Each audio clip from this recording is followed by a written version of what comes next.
It took over 1 year to finally start enjoying the Fitbit Charge 4 in my home workouts, and we're going to cover what I think of it after that 1 year period. So I did purchase the Fitbit Charge 4 back on April 18th of 2020, so well over a year since I bought this product.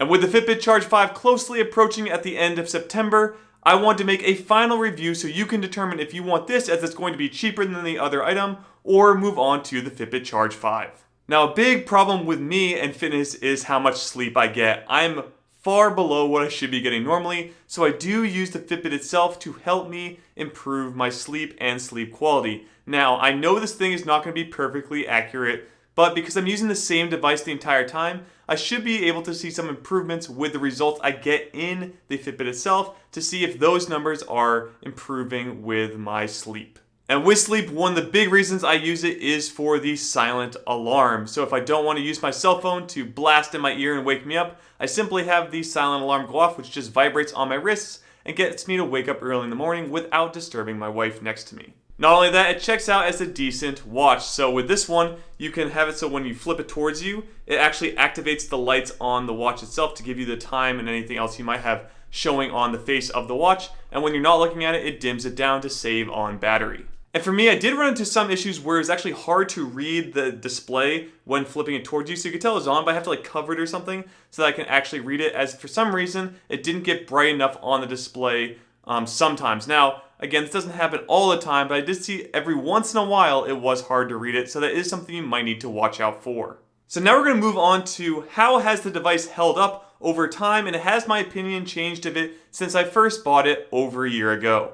So as mentioned before, I like to track my workouts and see how long they take. So any updates I make on the GamerBody website, I actually will time it on the device, do it a few times, see what the average is, and then make a note of it on those spreadsheets for you so you can estimate how long the workout may take for you to complete. Also, the Fitbit tends to track just about all of my dog walks, so I do just about every day take them on a lunch break dog walk just around my neighborhood, and it automatically picks up that activity and puts it in the Fitbit itself. So in the past, I was using the GPS for things like tracking my 10,000 step challenge, as well as the running versus walking challenge. So all those things I did test with it. I used to also run and bike a bit more outside, so I'd use GPS to track that. Now my GPS is really only used for walking my dogs. I don't really do that much cardio anymore, outside of doing my spin biking a couple times a week, maybe 15 minutes a session, which there is a spin workout on here, but it's not really tracked that well because you're not, again, moving, so GPS isn't even picked up on it.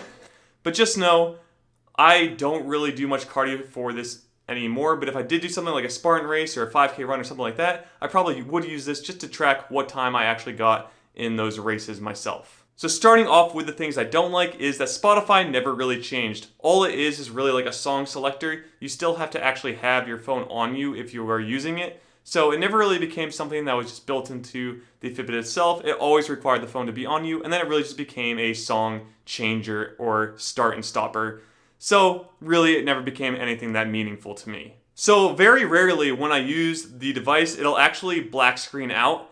I have not had this happen for a long time now. So I basically go and click the button to activate it and nothing would happen. So this was in one of my older reviews of a reason I didn't like the product, but pretty much since making that review, it has not happened. So I think there might have been some kind of firmware update that I did with the device that got rid of this. So that is pretty awesome, and I hope it gets carried on to the Fitbit Charge 5. But know that it did happen in the past, so you might get one that has this happen to you. And the last thing I don't really like about the device is all the notifications and kind of bloat nonsense that is in the Fitbit itself.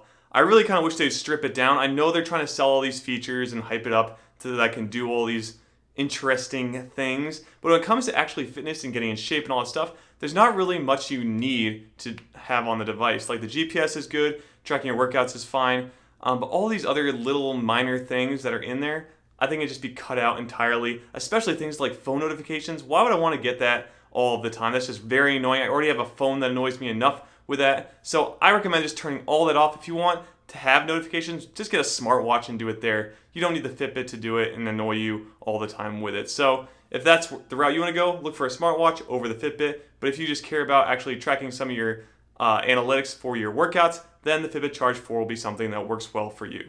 All right, and now on to what I do like. So first off, this is very comfortable. After over a year's worth of using this device. Again, I rarely take it off, and I sleep with it, eat with it, do everything with it, and again, it's just on my wrist all the time, and it's very, very comfortable for me to use. Not only that, but the device is very simple to navigate and use on its own. So you simply just click one button, the screen comes up, and you can switch right and left and pick the items you want. And you basically just click through on a screen until you get to where you want to go. Now, there are some things in the app, such as intervals, you would have to set up prior to jumping onto the Fitbit to actually use it. But just know once everything is set up on that app and synced over, it is very, very, very simple to actually use the Fitbit Charge 4 itself. So the phone I am using with this device is the Google Pixel 3, and I found that syncing to it has never, ever been an issue. I've even gone as far as to remove it and add it back in Bluetooth, and it takes just a couple minutes to get everything set up and going again. So I never really ran into a problem that stopped me from ever sitting down and never using the device again. And of course, another thing I like is that if I want to, I can just wear it in the shower, swimming, all of that fun stuff.